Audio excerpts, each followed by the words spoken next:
Pinuri ni outgoing United States President Joe Biden ang gobyerno ng Pilipinas dahil sa diplomatikong tugon nito sa patuloy na agresibong aksyon ng China sa West Philippine Sea.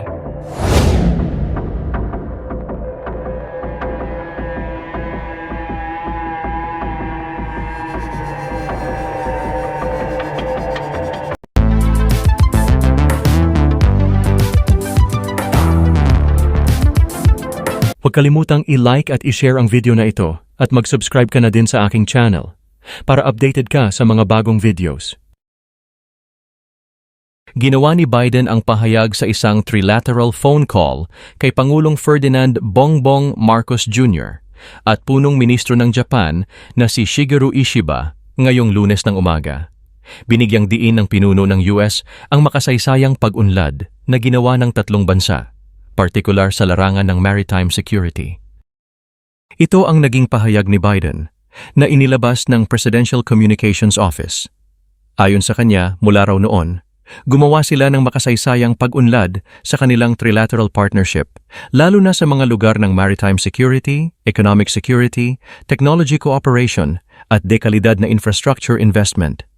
Dapat raw nilang patuloy na palalimin ang kanilang kooperasyon sa mga lugar na ito, naniniwala raw siya.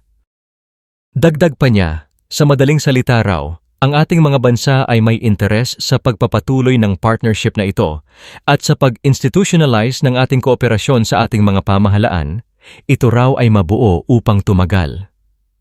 Inaasahan raw niyang ang kanyang kahalili ay makikita rin ang halaga ng pagpapatuloy ng partnership na ito, at ito ay nakabalangkas sa tamang paraan. Ang administrasyong Biden mula noon ay nangako ng isang matatag na suporta sa Pilipinas sa gitna ng mga kalupitan ng China sa rehiyong mapagkukunan ng likas na yamang dagat. Nagpahayag si Biden ng seryosong alalahanin tungkol sa mapanganib at agresibong pag-uugali ng China sa West Philippine Sea. Si Marcos ay nangakong ipagpatuloy ang pakikipagtulungan sa Washington at Tokyo sa pagpapahusay at pagpapalalim ng relasyong trilateral.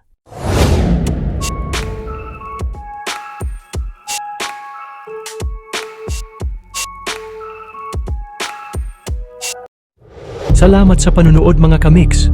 Ako ay mag-iiwan sa inyo ng katagang alamin natin ngayon, wag nang ipagpabukas. Kung ayaw mong batukan kita, biro lamang. Ingat mga kamix, sa susunod na video na ulit.